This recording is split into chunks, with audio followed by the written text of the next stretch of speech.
Hello everybody, welcome back to the channel. I really appreciate you stopping by. Today's video, let's talk about body armor, and in particular body armor for preppers.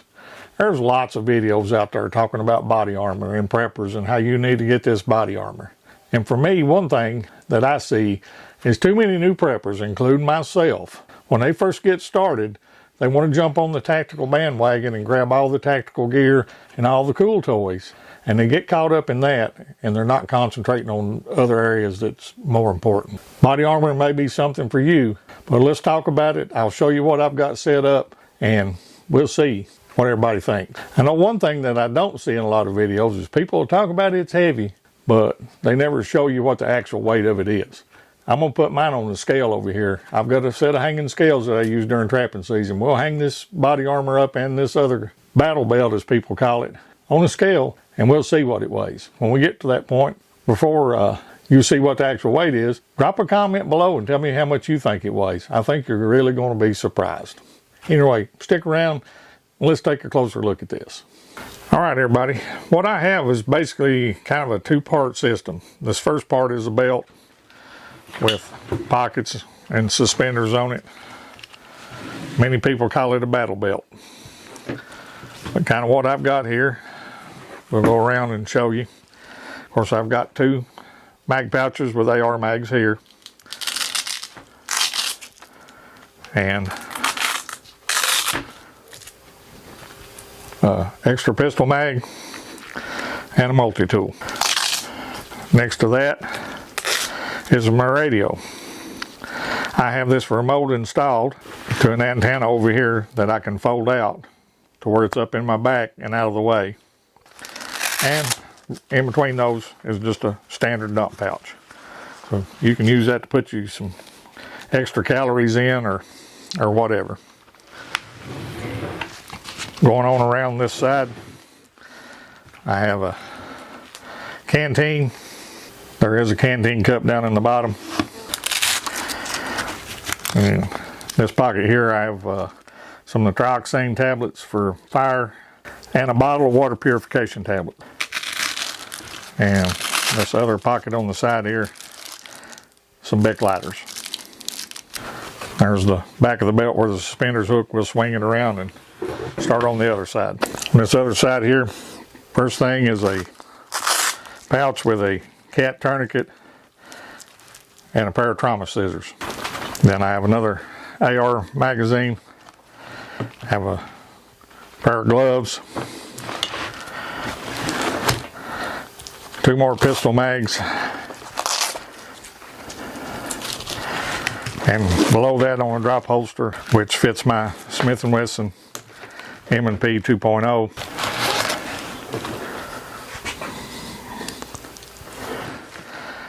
The last pouch here is a IFAC blowout kit. So that's not a commercial kit, it's one I put together myself to try to save some money. It has the same components as most of them do on the market. If you'd like to see more about that, let me know in the comments and we can definitely discuss it. Okay, everybody. Now let's get into the plate carrier and how it's set up. First pocket here, again, another tourniquet, and that is a Cat Gen 7 tourniquet. Then I have 1, 2, 3, 4, 5 AR mag pouches. And in case somebody wants to know, yes, they are loaded with M193. On the one pouch here, I have a folding knife. I think it's a Kershaw. In this pouch here, I have a radio. It's remote wired through the vest to the back to an antenna installed here on the bottom. The antenna runs through the MOLLE web and up the back of the plate carrier. And then I have a water bladder and a pair of flex cuffs.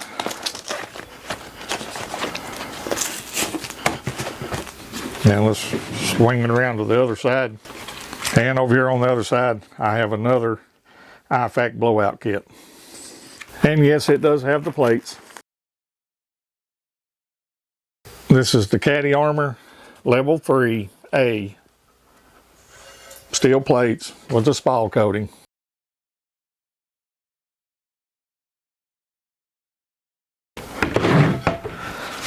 And behind that is the Base Evolution Level 3A soft plates.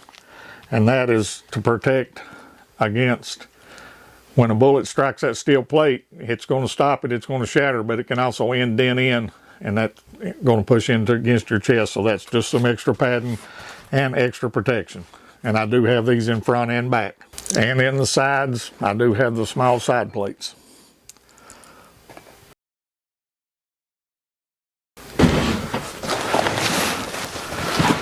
And I'm sure somebody's going to ask, this is a Condor plate carrier.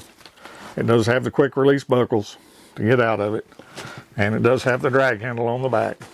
And if you're wondering what that is the radio switch that's wired back into the radio.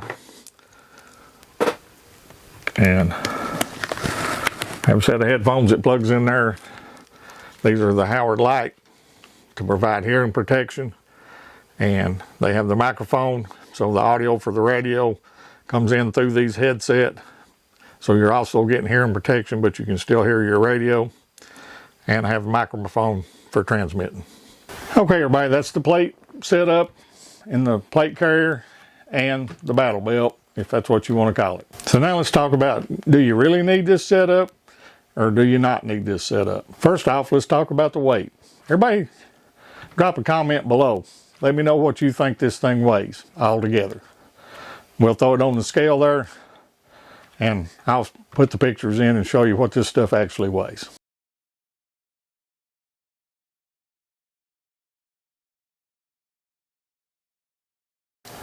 All right, everybody, as you can see, this kit is extremely heavy. That plate carrier, the way it is right now, with no water, is 40 pounds. The battle belt setup is another 17. So if you fill that water bladder up, you're looking at probably 61, 62 pounds of gear that you're going to be carrying on your body. So do you need body armor as a prepper? I'm going to say it depends. But I definitely lean toward the side of no, you don't. You've seen how much that stuff weighs. There's too many people out there that have this illusion. They're going to strap all this on and plus throw a 60-pound pack on their back, and they're going to run to the hills. I don't think you're going to get very far. Now, you may be a marathon runner in excellent condition.